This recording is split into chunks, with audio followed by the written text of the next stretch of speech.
Papo com especialista. Dessa vez trouxemos Alexandre Zambrano, auditor da Receita Federal. Hoje a gente falou sobre muita coisa, inclusive CCT, Portal Único, do INPE, do I, etc. E todas as novas situações que estão vindo pela Receita. Está interessado? O Zambrano é um cara super legal, super aberto e deu uma aula aqui para gente. Bora assistir esse papo? Então, solta a vinheta e acompanha até o final. Estou esperando vocês.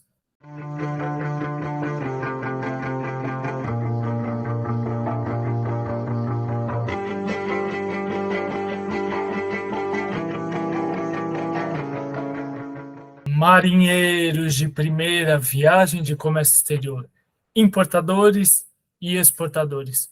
Tudo bem com vocês? Gente, papo com especialista. Dessa vez eu chamo um especialista de verdade. Não que os outros não sejam, mas dessa vez é um prazer do tamanho do mundo chamar alguém da Receita Federal, que, olha, é muito para mim mesmo. Eu chamo hoje Alexandre Zambrano. Dispensa comentários, é alguém que está extremamente à frente de um monte de projeto. Vamos falar do CCT, vamos falar do INPE, vamos falar de tudo que está vindo, Portal Único e tudo mais. É um prazer te apresentar para o canal. Seja muito bem-vindo, Alexandre.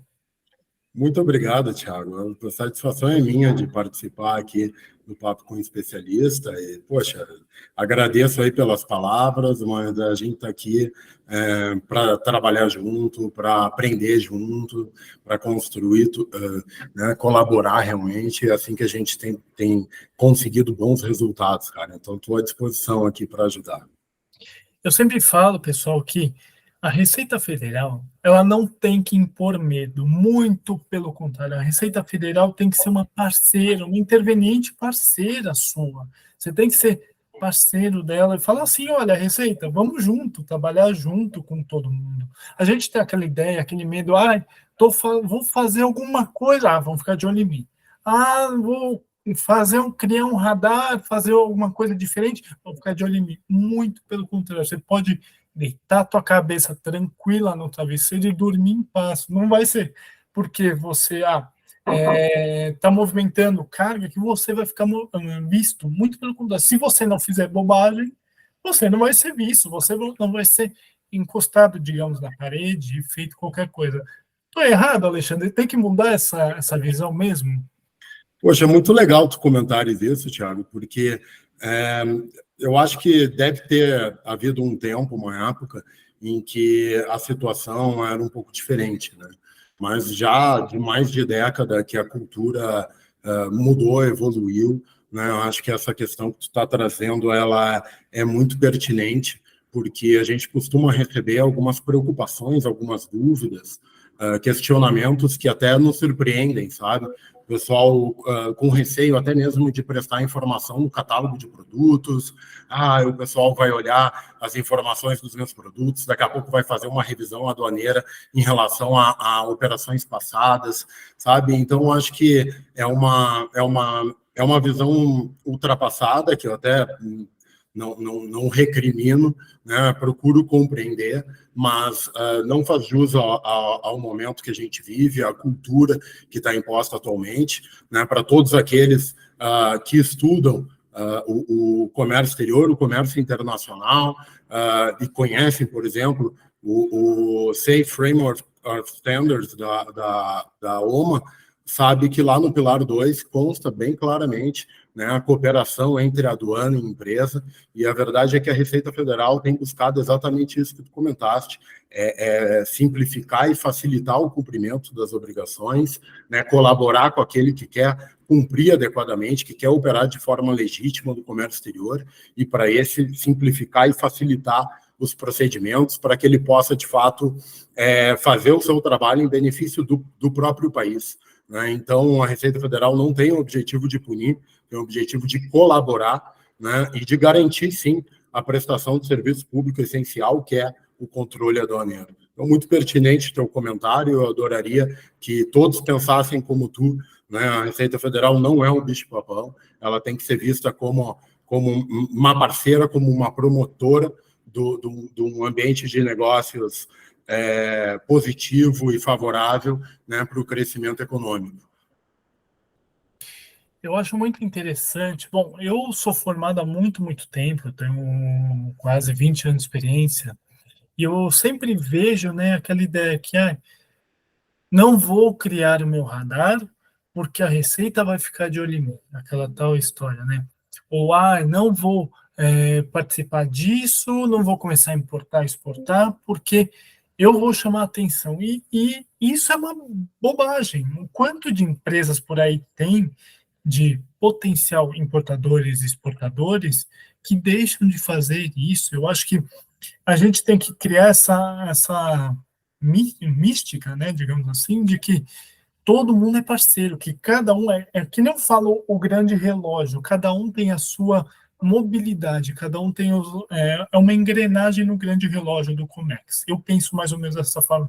E a Receita é uma engrenagem no Comex. Gente, entendam, a Receita é parceira de todos nós. É ela que dá as instruções normativas, ela que dá as evoluções, por exemplo, o CCT, a do INPE que está chegando, e também a licença Flex tem por aí, que já vai começar.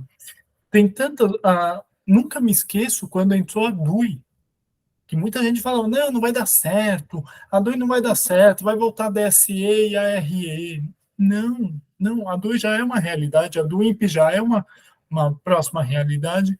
Quanta coisa que está vindo em tão pouco tempo. E o próprio Cisco Serve, que caiu há um tempo atrás, mas desculpa, não caiu. Nada me tira da cabeça que Cisco Serve virou base de dados. Ou estou totalmente errado? Não, eu acho que a tua visão está perfeita, Thiago. Assim, primeiro, dos teus primeiros comentários ali, eu acho que quem não deve não teme, né? Se tu está fazendo tudo certo, a Receita Federal não tem nenhum interesse em fiscalizar e ir atrás daqueles que estão cumprindo adequadamente. Não tem sequer recursos suficientes para gastar energia com quem está cumprindo suas obrigações. Pelo contrário, ela quer exatamente essa relação, essa cooperação com as empresas que atuam de forma legítima, exatamente para separar o operador idôneo daquele que, de fato, está buscando alguma vantagem ilícita, né, cometer algum crime ou uma fraude de propósito para obter alguma vantagem que não deveria, né? Esse é o trabalho da Receita, é inibir a competição desleal, é proteger o consumidor, é proteger a livre concorrência. Então, eu acho que a tua visão está perfeita nesse sentido, né? E a gente tem que entender, né? Tu comentaste aí, a DUI não vai dar certo, nós vamos voltar lá para os sistemas antigos. Eu acho que quando o Portal Único iniciou, muita gente não acreditou no programa, não acreditou na grande reforma que a gente vem desenvolvendo nesses últimos anos, né? E porque, de fato, era um grande desafio, tinha muito esforço a ser feito, né? Mas eu acho que boas decisões foram tomadas desde o princípio, dentre elas a cooperação e o diálogo aberto com o setor privado, né? O envolvimento de todos os stakeholders, de todos os intervenientes envolvidos em cada uma das operações, em cada um dos processos que a gente foi pautando e redesenhando e buscando evoluir, né? Isso aí tem feito toda a diferença para a gente compreender melhor a visão do setor privado, a visão do usuário do serviço público, né, para que a gente possa, de fato, construir soluções aí aderentes às necessidades do usuário e também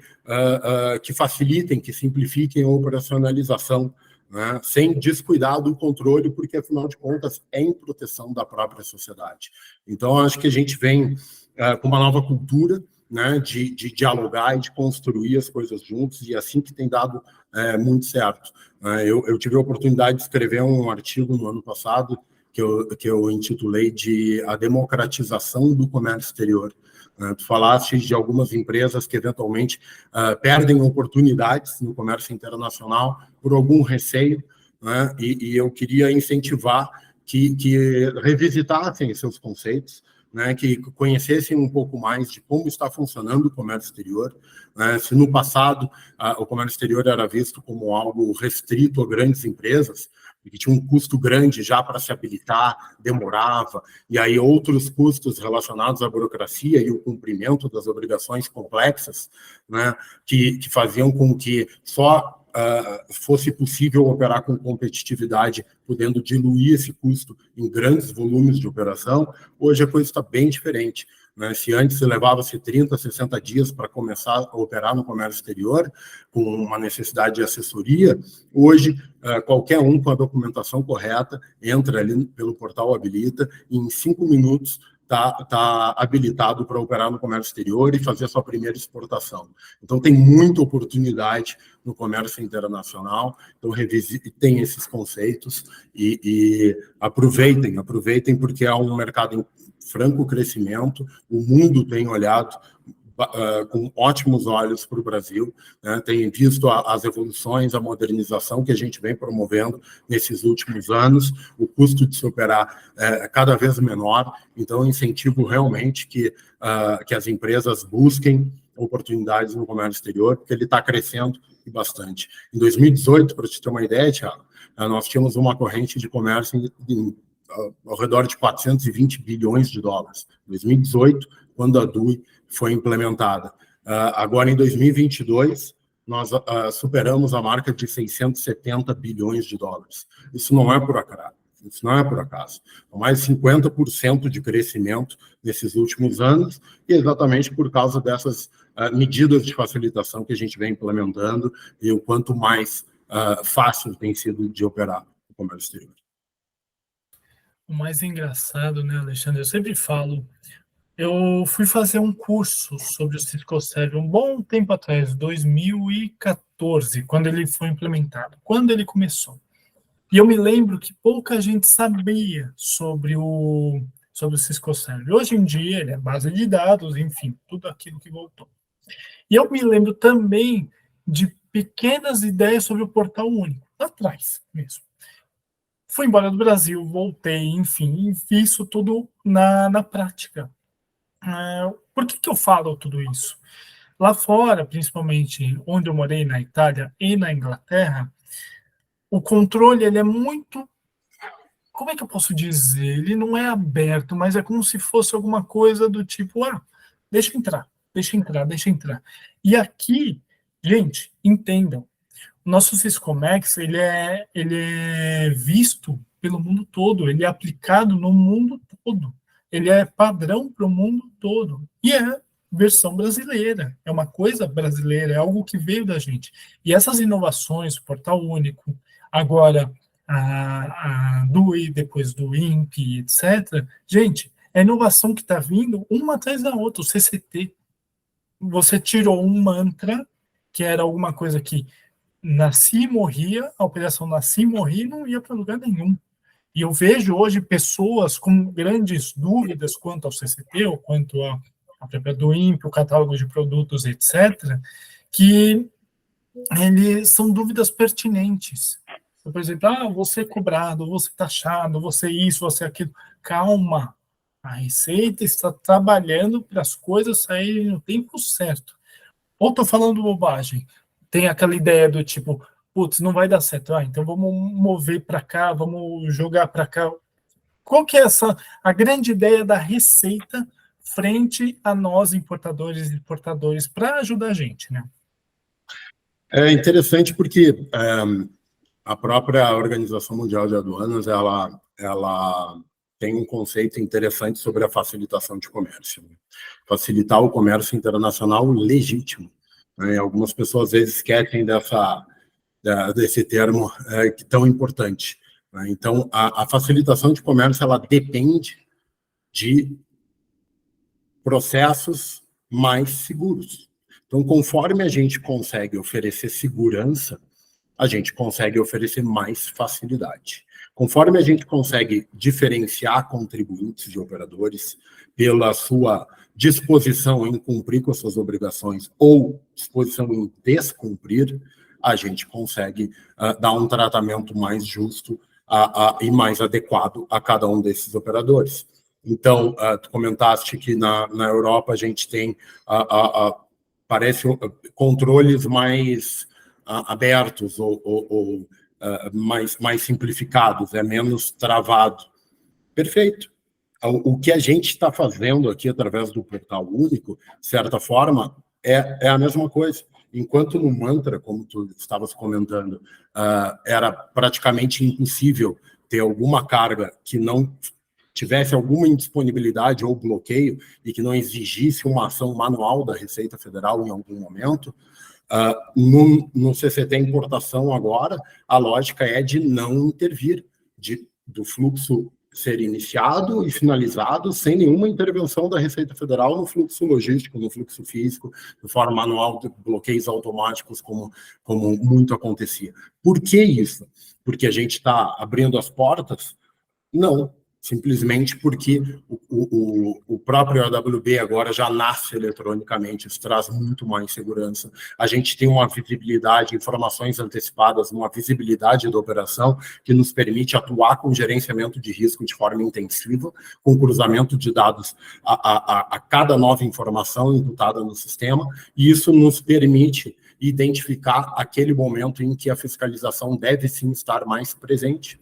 O que é a API Recintos? A API Recintos simplesmente simplificou. A maior parte dos operadores não tem muito conhecimento, porque ela tem mais a ver com os depositários, as concessionárias, né, com o próprio recinto alfandegado, mas basicamente antes eles eram obrigados a prestar uma série de informações para a Receita Federal, passar por auditorias e cumprir uma série de requisitos. Hoje eles têm que cumprir muito menos requisitos, não tem que mais ficar oferecendo relatórios diversos para a Receita Federal e acesso ao seu sistema e tudo mais. Não, simplesmente o funcionário do depositário está lá trabalhando normalmente, colocando informações no seu sistema, e a Receita Federal mapeou 22 eventos de interesse, com um determinado conjunto de dados, e eles já estão todos integrados ao portal, através da API Recintos. Quando aqueles eventos ocorrem, um conjunto de dados, imediatamente, de forma automática e imediata, são enviados para a Receita Federal poder fazer o trabalho que ela precisa fazer em prol da segurança, mas de forma bastante invisível. Então, aqueles operadores que estão atuando da forma correta, da forma legítima, não enxergam mais a fiscalização. Eles estão lá no seu canal verde, eles estão lá sem bloqueio das suas cargas, eles estão lá não enxergando a Receita Federal no dia a dia e achando maravilhoso. Mas por quê? Porque eles estão atuando de forma correta. Aquele que está buscando, eventualmente, cometer algum ilícito transfronteiriço, ele vai enxergar a Receita Federal. Por quê? Porque cada vez a gente consegue estar mais presente, cada vez os processos estão mais seguros, a gente tem mais informações e mais condições de atuar de forma imediata naquelas situações que exigem uma atenção mais enérgica do Estado. Né? Então, é exatamente isso. Sabe? Para aqueles que operam corretamente, a Receita Federal está cada vez mais invisível, mas ela está cada vez mais presente em favor da segurança da sociedade. É engraçado, você foi falando, eu fui lembrando. Eu trabalhei numa empresa, trabalhei por uma semana. Fato é. Cheguei na empresa e eu lembro que o dono da empresa chegou para mim e falou assim: Thiago, vem cá, vem na sala de reunião. Eu falei: tá bom. Olha, a gente trabalha dessa e dessa forma. Tá bom, deixa eu ver como é que é. Da forma correta, a gente já faz fechamento de câmbio, compra carga, não sei o que e tal. E eu trabalho da forma incorreta. Eu falei: como assim? E isso eu já estava pensando em pedir demissão. Como é que você trabalha da forma incorreta? Então, eu fecho o câmbio por um doleiro. Eu levantei da sala, falei: estou indo embora. Não, mas por quê? Eu te dou o salário que você quer. Não, não é salário que eu quero. Entenda? Eu quero trabalhar em paz. Por quê? Eu não sei se amanhã você vai registrar uma DI, ela vai dar canal diferente de verde, vai aparecer uma Polícia Federal e a Receita aqui, eu vou ser preso, porque eu estou sendo conivente com uma situação que não é certa. Eu levantei dali, pedi demissão. E aí é que tá. A gente ainda tem aquela ideia, e as pessoas ainda têm aquela ideia do tipo: vou cometer os meus crimes fiscais, etc. Nunca vou ser pego. Se eu for pego, eu jogo na mão de um laranja, o laranja faz isso, faz aquilo, eu me livro. Não, gente, para com essa história do tipo... E outra, você, agente de carga, você, despachante aduaneiro, que você sabe que teu cliente está fazendo errado, você está sendo conivente. Ou estou errado, Alexandre? Não, pelo contrário, está certíssimo. Fiquei até admirado, não que eu esperasse qualquer coisa diferente, mas é muito bom ver bons caráteres e essa ética, né? Porque assim, a ética ela tem muito dessa coisa, assim, quando estão olhando para mim eu sou ético, quando não estão, aí eu posso dar um jeitinho e tirar alguma vantagem. Mas a verdade é que cada vez custa mais caro não fazer as coisas da forma correta, né? E lembrando, né? Às vezes as pessoas se enganam, elas fazem alguma coisa errada uma vez, economizei com essa coisa que eu fiz, ninguém me pegou, e fica fazendo, e vai fazendo, e vai fazendo. A gente precisa lembrar, a Receita Federal tem 5 anos para atuar sobre os ilícitos e tudo mais, sobre irregularidades, né? E quando a fiscalização chega, ela chega pesada e pode inviabilizar uma organização inteira e prejudicar, inclusive, empregos e renda de famílias que não tinham nada a ver com aquela situação, mas por culpa do próprio empregador ou do empresário que decidiu fazer a coisa de uma forma mais econômica. Mas a verdade é que, conforme a gente vai tornando os processos mais seguros e as informações eletrônicas e digitais, fica muito mais fácil, né, de fiscalizar e de ir atrás dessas situações e não se enganem, que as pessoas não se enganem, sai caro. É uma carga parada durante 1, 2 semanas para retificar uma informação, é uma multa, daqui a pouco um prejuízo junto ao cliente que está esperando uma mercadoria que está parada lá na fronteira e tu está tendo gastos extras e está reduzindo a tua margem, e tudo poderia ter sido evitado com informações de qualidade, informações corretas prestadas. Com certeza, o caminho está no compliance. Cada vez mais a Receita Federal defende ações de conformidade, né? Inclusive, é um movimento já de alguns anos, né, de dar a oportunidade até do contribuinte sanar eventuais irregularidades ou problemas, sem qualquer tipo de multa, né? Dar a oportunidade. Então, eu prestei essa informação errada há 1 ano. Ao invés de ficar com dificuldade de deitar a cabeça no travesseiro pelos próximos 4, vai lá e arruma, né? Tu tem aquele benefício, né, da denúncia espontânea. Corrige a irregularidade, eventualmente recolhe algum tributo que não tenha sido pago, né, mas evita uma multa, evita o peso da fiscalização sobre ti. Então, o compliance é o caminho, Thiago, concordo contigo. Você falou uma coisa e eu lembrei de uma empresa que eu trabalhei, outra empresa que eu trabalhei, e eu lembro do dono da empresa dando uma palestra para a gente, falando assim, gente, nós somos OEA. E aí entra num outro ponto. Ele falou, nós somos despachantes aduaneiros e agentes de carga. São 2 empresas do mesmo grupo. Ok, beleza, tranquilo. Ele falou, se eu cometo um erro, empresa, estou cometendo um erro. Eu tenho que chegar para a Receita e falar, Receita, meia culpa, errei, tá aqui, tá errado, não sei o que e tal. Vamos acertar. Independente da multa que der, se der 1% sobre o valor da carga, ou multa de reclassificação, alguma coisa do tipo. E parte do princípio que não é porque ele é OEA que ele tem que fazer isso.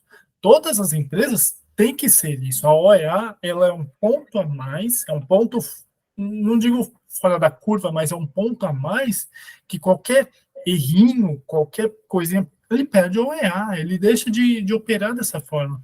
É bobagem pensar dessa forma, Alexandre? Ou eu estou indo no caminho certo, na linha certa? Não, está na via certa, sem dúvida alguma. O desejo da Receita Federal é que, em breve, a gente consiga ultrapassar 50% das operações do comércio exterior sendo realizadas por empresas com certificação OEA. Né? O que a gente quer, de fato, é proporcionar cada vez mais o benefício do OEA para os operadores, né, para aqueles operadores que se preocupam com compliance, como tu está dizendo. E aí, só fazendo um pequeno adendo ali na tua fala, não vai... eu cometi um erro, vou lá para a Receita e vou avisar que cometi um erro porque eu quero regularizar. Não vai pagar a multa de 1%.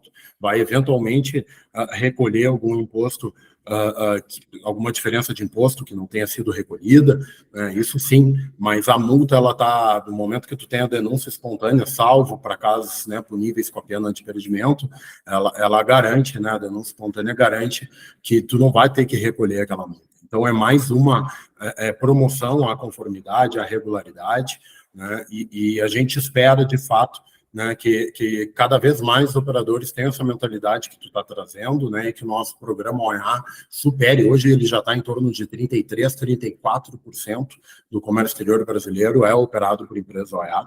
Já é um programa bastante maduro, bastante significativo, inclusive em comparação a outros programas ao redor do mundo, né? Lembrando que o programa OEA não é um programa brasileiro, né? Ele é um programa internacional e que o Brasil vem aplicando aí com bastante eficiência, com bastante eficácia, e tem trazido muito benefício para aqueles que buscaram essa certificação, e vai continuar tendo cada vez mais benefício para os operadores OEA. Então, incentivo realmente que todos busquem, né, e que todos também tenham essa percepção. Poxa, cometi um erro lá atrás, tudo bem, errar é humano. Qual é a minha atitude diante de um erro?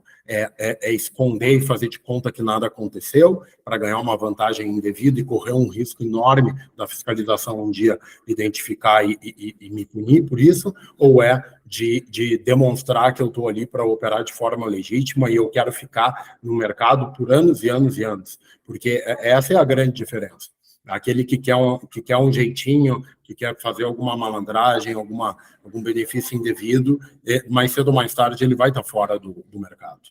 Então, aquele que quer perdurar, que faça da forma correta, né, que busque o compliance. Me fala uma coisa, mudando um pouco de assunto, mas nem tanto. Por que o canal vermelho traz tanto medo ainda para as pessoas? Por que as pessoas temem tanto o canal vermelho? Eu acho, e eu já tive um canal vermelho que foi bom, sério, porque eu estava trazendo, na época, módulos solares para energia solar, e a classificação não é que estava feita errado, a gente não sabia contratar daquilo, porque ele estava... enfim, foi jogado num ex-tarifário diferente e deu canal vermelho, e eu lembro que o auditor pediu perito. Foi a melhor coisa que aconteceu, porque aí ele foi definido corretamente. E as pessoas ainda têm medo do canal vermelho. O canal vermelho hoje no Brasil representa menos de 3% das operações.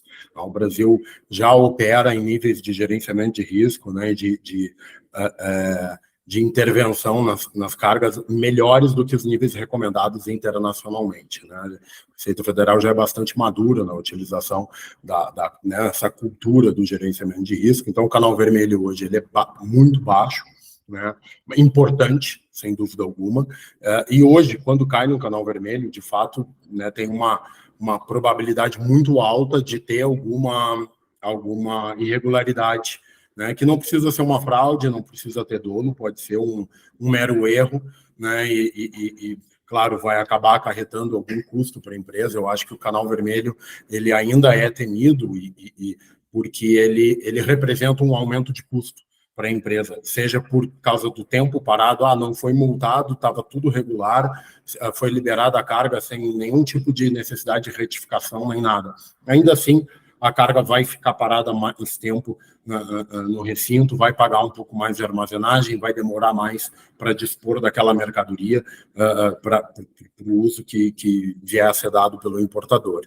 Então, a gente compreende isso, mas o canal vermelho, ele é a maneira da Receita Federal de garantir que as pessoas atuem, né, da forma correta, que todos aqueles bens tutelados pela Receita Federal no âmbito do controle aduaneiro, como, por exemplo, a livre concorrência, a defesa do consumidor, do meio ambiente e tudo mais, o canal vermelho ele exatamente existe para inibir práticas desleais, né, e para garantir que irregularidades sejam sanadas. No caso que tu comentaste, eu queria aproveitar a oportunidade para sugerir, né? Às vezes a gente tem um produto novo, às vezes a gente tem um produto que é de uso misto, características, materiais de composição diversos. Eu fico em dúvida em relação à classificação fiscal correta. Não fique em dúvida. Faça um estudo para decidir qual é a classificação que entende ser a mais adequada, a mais correta. Entra com uma solução de consulta. Junto à COSIT, tá, devidamente regulamentada. Pode entrar lá no portal Aduana e Comércio Exterior e buscar as informações detalhadas de como entrar com uma solução de consulta e segue operando normalmente. Mas a solução de consulta para o OEA está garantido o prazo de 45 dias. Mas para quem não é OEA, leva algum tempo, leva mais de meio ano, em média, para ter o resultado da solução de consulta. Porém, na solução de consulta, tu embasa a classificação que tu está utilizando e te garante, te dá uma segurança de que todas as operações que tu fizer com aquela mercadoria, com aquela classificação, enquanto tu aguarda pelo resultado da solução de consulta, tu não vai ser multado por aquela classificação, né? Tu pode, se for entendido que pelo CECLA, pelo COSIT, na verdade, né? Mas passa pelo CECLA, que a classificação era outra e que a tributação era maior do que a que tu acabou recolhendo, tu vai ter que recolher a diferença do tributo, vai ser atualizado desde do fato gerador, mas não vai ter a multa. Né? Então, é uma segurança para ti, é muito melhor do que tu entrar, tô na dúvida da classificação fiscal. Vou com essa aqui mesmo. Tu corre o risco de tomar uma multa. Então, é um procedimento que traz uma garantia, né, para o contribuinte, uma segurança importante, né, para que, eventualmente, se ele não estiver correto em relação à classificação, qual vai ser a diferença prática? Dá no mesmo se ele tivesse acertado desde o início. Ele vai ter que pagar a diferença de tributo? Vai, mas é que ele tinha que ter pago já desde o início. Então, isso não é uma punição. A punição vem quando tu classifica de forma incorreta e tu não buscou se resguardar, por exemplo, através desse procedimento formal. É engraçado que eu sempre falo isso, né? O NCM é o coração da operação. Se você errar o NCM de propósito, digamos assim, é caneta e você está trazendo lápis, você está trazendo caneta, ou alguma coisa do tipo, você sabe disso, você está errando toda a operação. Mas se você não sabe, cometi um deslize, eu sempre falo, a história do Crocs, que hoje em dia tem a definição, mas antigamente não sabia se era chinelo, sapato, enfim, seja lá o que for. Tá tudo bem. Você joga nessa ideia do tipo, vamos tentar o mais próximo possível. NCM é o coração da operação. Não é, Alexandre? Perfeito, exatamente isso. A BIA é natural, a inovação é constante, os produtos eles têm evoluído. A gente vê, há pouco a gente tinha o case dos drones, né, que ninguém sabia direito como classificar, né, então agora já é algo de conhecimento comum, né, mas num primeiro momento, poxa, tu lançou um produto novo no mercado, que produto é esse? Onde é que eu classifico? Muitas vezes pode ter mais de uma opção que pareça igualmente válida, né? Tem técnicas claras para chegar na classificação correta em qualquer lugar do mundo, para isso que servem as regras do sistema harmonizado, né? Ou as regras complementares, no caso do Mercosul, a NCM, mas é isso mesmo que tu falaste. Tá na dúvida, demonstra para a fiscalização que tu tá de boa vontade, tu tá de boa índole, né? Tu não vai ser punido se tu entrar com uma solução de consulta. Eu tenho em dúvida entre duas. Prefiro a de menor tributação. Ok, entra lá embasando, fundamentando com a tua solução de consulta. A pior coisa que pode acontecer é lá na frente tu ter que recolher o tributo que tu deixou de recolher. Mas tu tá resguardado, tu não vai ser punido. Essa é a grande dica que eu tenho, Thiago, em relação a isso. Fala uma coisa, como é que eu me torno um auditor fiscal da Receita? Eu sempre tive essa curiosidade, eu sei que vez ou outra, 2, 3 vezes a cada... Não, uma vez a cada 2 anos, 3 anos, tem provas para isso. Como é que eu me torno um auditor da Receita Federal? Eu acho muito interessante esse caminho trilhado. Olha, eu posso te dizer que, particularmente, eu sou sou um apaixonado pela função, tá? A Receita Federal, ela me conquistou já desde o primeiro dia. Aliás, antes, quando eu já estudava, né? Meu pai é auditor da Receita Federal, está se aposentando agora, inclusive, e ele já me falava muito bem, né? A Receita Federal é como uma organização de grande porte, uma multinacional até, porque nós realmente temos auditores espalhados pelo mundo, né, e nós temos aí mais de 20 mil servidores que atuam na Receita Federal, tem competências bastante complexas, né, para serem exercidas, e com isso tem espaço para as mais diversas atividades. Eu tenho colegas que são dentistas, eu tenho colegas que são fisioterapeutas, pô, mas tu é auditor, mas tu é dentista por formação, e aí tem pessoal da comunicação, e a gente tem todas as atividades que uma grande organização possui e precisa desempenhar. Então, tem muito espaço para desenvolver diferentes atividades, né, dentro da Receita. Eu, particularmente, me encontrei, me apaixonei realmente pela Receita. Eu sinto até às vezes, uma certa angústia que a gente vê que, talvez até um pouco culpa do próprio órgão, né, que não se comunica tão bem com a sociedade, nem todo mundo compreende o trabalho, a função do auditor fiscal, ou o que a Receita Federal faz pelo país, né? Todo mundo vê a Receita Federal, já ouve, já fica bravo, já acha que é ruim, já é o inimigo, né? E, na verdade, não é por aí, né? Mas para se tornar um auditor da Receita Federal, com certeza tem que estudar bastante, né? O concurso ele não é fácil, ele é bastante concorrido, e ele tem geralmente aí entre 15 e 20 disciplinas diferentes, e todas elas com alto grau de cobrança, né, de profundidade de conhecimento. Não é fácil levar o conhecimento aprofundado de todas as disciplinas ao mesmo tempo para a prova, né? Então, o que precisa, na verdade, é disciplina, é comprometimento, é estudo, é foco, e muita força de vontade, porque a gente sabe, tem até um jargão para quem estuda para concurso, passa quem não desiste, né? É uma maratona. Então, se dedicar realmente, colocar aquilo como um objetivo, abrir mão de alguns prazeres de curto prazo em prol de um objetivo futuro que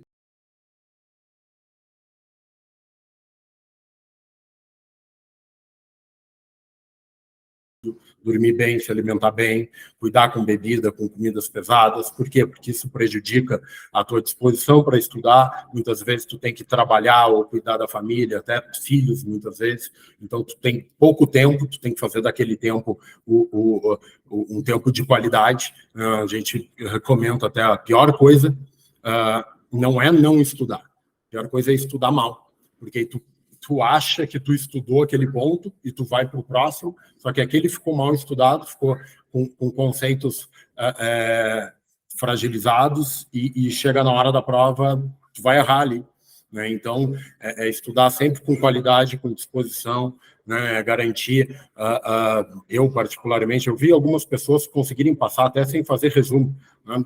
Capacidade de uma memória fora da curva, né? Mas tem tanta matéria, tão pesado, tu tem que chegar com tudo muito fresco, que precisa trabalhar com resumos. A gente sabe, existem muitas técnicas de estudo, e para cada pessoa é diferente, né? Cada um passa com métodos distintos, né? É interessante as pessoas experimentarem diferentes métodos de estudo para verem o que dá mais resultado para si, né? E não tem atalho, né? Tem muita gente, eu me lembro logo que eu tinha passado, eu cheguei a dar aulas em cursinho para concurso, foi uma experiência bem legal, mas eu era constantemente questionado por quem estava estudando, o que é mais importante estudar aqui? Não tem atalho, tem que estudar tudo, tu tem que ter o conhecimento de tudo, tudo pode cair, tu tem que estar com conhecimentos sólidos para errar pouco, porque mesmo com conhecimento sólido, tu vai errar. Tem questões muito difíceis, complexas, na hora é cansativo.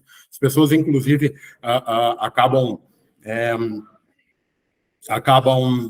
se preocupando demais com o estudo e esquecem da própria prova, né? Chega na hora da prova, ela é cansativa, tu tem que ter estratégia, porque ela é pesada. A maior parte das pessoas não consegue finalizar a prova porque falta estratégia, gasta tempo onde não deve. Um erro muito comum é as pessoas estudarem aquilo que gostam, e aí então, assim, tô meio cansado, vou estudar aquilo que eu gosto. Eu vou estudar aquilo que eu gosto. Aí aquilo que não gosta, e na verdade tu gosta daquilo que tu sabe. Tu não gosta daquilo que tu não sabe tão bem. Se tu se dedicar um pouquinho àquilo que tu não sabe, tu vai passar a gostar, tu vai passar a saber, né? E essa é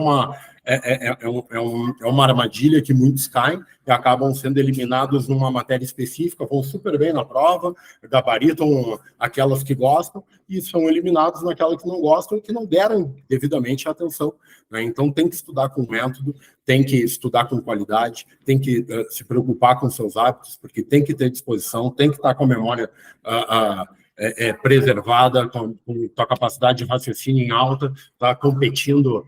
No meu concurso eram 80 mil e tinha 200 vagas. Então, assim, tu está competindo com 80 mil por 200 vagas. Tu tem que ser melhor que os outros. Como é que tu vai ser melhor que os outros? Tu tem que estar no teu melhor. E para estar no teu melhor, tu tem que se preocupar com os detalhes. Na semana anterior à prova que eu passei, eu neguei convite para comer sushi, para não sei o quê. Não, era só um franguinho, uma salada, bem tranquilo, nada de diferente, porque imagina, tu colocar tudo a perder numa indisposição ou qualquer outro problema, né? Então, cara, são muitos detalhes, mas é assim, com foco, com disciplina, com organização, qualquer um pode alcançar essa vaga. Eu acho sensacional ouvir isso, né? Porque eu sempre tive muita curiosidade em saber. Sei que tem os concursos são a cada, sei lá, X tempo, né? Não é uma vez por ano, ele passa assim, um tempo, mas ele é muito interessante. E sinceramente, eu gostaria de fazer uma prova dessa, até para ver como é que eu vou me sair, não sei. Uma dica que você dá para esse pessoal que está vindo, que olha o comércio exterior, ainda tem medo disso e não deve ter medo. Eu sempre falo que é uma questão de estratégia e não uma questão de dinheiro, mas uma dica que você dá para esse pessoal, vão estudar, vai ver CCT, o que é o CCT, vai ver a do INPE, como ela vai ser, vai ver o catálogo de produtos, como vai ser. Uma dica que você dá para esse pessoal. Para operadores de comércio, potenciais operadores do comércio exterior, né? Não mais do concurseiro, né? Eu acredito muito no foco e na parceria, né? Então, se não conhece de comércio exterior, mas tu acredita que tu tem um produto que pode ter demanda internacional, ou tu identifica um produto lá fora que tu poderia comercializar aqui no nosso mercado interno, não te preocupa em imediatamente dominar o comércio exterior. Existem especialistas para isso. Te preocupa com a tua atividade finalística, faz bem o teu trabalho e te assessora de pessoas que daqui a pouco podem reduzir a tua margem de lucro num primeiro momento, mas vão te garantir uma entrada, uma participação no comércio exterior sem surpresas desagradáveis, né? Poxa, tu nunca operou no comércio exterior. Como é que eu vou fazer a logística do Brasil para tal país, ou tal país para o Brasil? Que porto que eu vou escolher? Poxa, se tu for estudar isso tudo para tomar decisão, para dar o teu primeiro passo no comércio exterior, vai perder muito tempo e energia.